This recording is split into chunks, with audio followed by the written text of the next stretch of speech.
ಮಾತಿನಲ್ಲಿ ಸಂದೇಹವೇ ಇಲ್ಲ. ಕವಿಗಳೇ, ಉದಾಹರಣೆಗಾಗಿ ನಿಮ್ಮಲ್ಲಿ ಒಂದು ಮಾತು ಕೇಳಬಹುದು. ಹೆಣ್ಣು ಧರ್ಮ ದೇವತೆ, ಹೆಣ್ಣು ಗೃಹಲಕ್ಷ್ಮಿ, ಹೆಣ್ಣು ಬಾಳಿನ ಕಣ್ಣು ಅಂತೆಲ್ಲ ಬರೆದು ಮುಂದೊಂದು ದಿನ ಆ ಹೆಣ್ಣು ಬಾಳಿನ ಹುಣ್ಣು ಅಂತ ಬರೀತಿರಲ್ಲ, ಯಾಕೆ?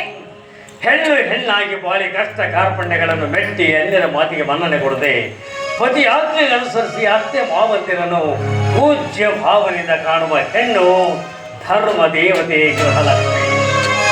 ಆದರೆ ಚಿತ್ತ ಚಾಂಚಲ್ಯದ ಹೆಣ್ಣು ಅನ್ಯರ ಮಾತಿಗೆ ಮನ್ನಣೆ ಕೊಟ್ಟು ಪತಿ ಆಜ್ಞೆಯನ್ನು ಕಡೆಗಣಿಸಿ ಅತ್ತೆ ಮಾವಂದಿರನ್ನು ಕಾಲಕಸವಾಗಿ ಕಂಡು ತನ್ನ ಹರಿಯದ ಬಾಳನ್ನು ರಸ ತಳಕ್ಕೆ ತುಳಿಯುವ ಹೆಣ್ಣು ಬಾಳಿಗೊಂದು ಹುಣ್ಣು.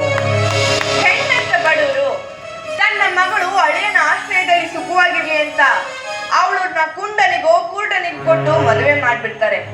ಮನಸ್ಸಿಲ್ದೆ ಮದುವೆ ಆದ ಹೆಣ್ಣು ತನ್ನ ಗಂಡನಿಂದ ತಾನು ಬಯಸಿದ ಸುಖ ಸಿಗಲಿಲ್ಲ ಅಂದಾಗ ಬೇರೊಂದು ಮಾರ್ಗ ಹಿಡಿಯೋದು ಸ್ವಾಭಾವಿಕ.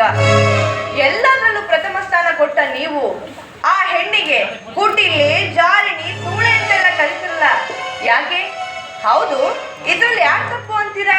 ಆ ಹೆಣ್ಣು ಎತ್ತೋರ್ದು ಅಥವಾ ಆ ಮನೆಗೆ ನೆರಳಾಗಿ ನಡೆಯಲು ಹೋದ ಆ ಹೆಣ್ಣಿಂದು? ಇದರಲ್ಲಿ ಯಾರ ತಪ್ಪೂ ಇಲ್ಲ. ತಂದೆ ತಾಯಿಗಳು ತಮ್ಮ ಕರ್ತವ್ಯ ಪರಿಪಾಲನೆಗಾಗಿ ಹೊರಶೋಧಿಸಲು ಸಮಾಜದಲ್ಲಿ ಸಂಚರಿಸುತ್ತಿರುವಾಗ ಅಬ್ಬರದಿ ಬೀಸುವ ವರದಕ್ಷಿಣೆಯ ಬಿರುಗಾಳಿಗೆ ಸಿಕ್ಕು ಅನಿವಾರ್ಯವಾಗಿ ತಮ್ಮ ಮಗಳನ್ನು ಮುದುಕರಿಗೆ ಕೊಟ್ಟು ಮದುವೆ ಮಾಡಿಬಿಡುವರು. ಆಗ ಪತಿ ಎಂಥವರೇ ಇರಲಿ, ಹೇಗೆ ಇರಲಿ, ಸನ್ಮಾರ್ಗದಿಂದ ನಡೆದುಕೊಳ್ಳಬೇಕಾದದ್ದು ಪ್ರತಿಯೊಬ್ಬ ಹೆಣ್ಣಿನ ಧರ್ಮ. ಅಂದ್ರೆ ಗಂಡ ಅಡ್ಡ ದಾರಿ ಹಿಡಿದ್ರೆ ಅದನ್ನ ನೋಡ್ಕೊಂಡು ಹೆಂಡತಿ ಆದವಳು ಸುಮ್ಮನೆ ಇರ್ಬೇಕು ಅಂತೀರಾ? ಗಂಡನ ಅಡ್ಡದಾರಿ ಹಿಡಿದಿದ್ದನ್ನು ಕಂಡು ಇಬ್ಬರಿಗೆ ಹೆಂಡತಿ ತಾನಾದ್ರೆ ಆ ಬಾಳು ಇಜ್ಜೋಡೆತ್ತಿನ ಬಂಡಿ ಅಂತಾಗುತ್ತದೆ. ಹಾಗೆ ಮಾಡದೆ ಪತಿಯನ್ನು ಸನ್ಮಾರ್ಗಕ್ಕೆ ತರುವುದು ಪ್ರತಿಯೊಬ್ಬ ಹೆಣ್ಣಿನ ಕರ್ತವ್ಯ.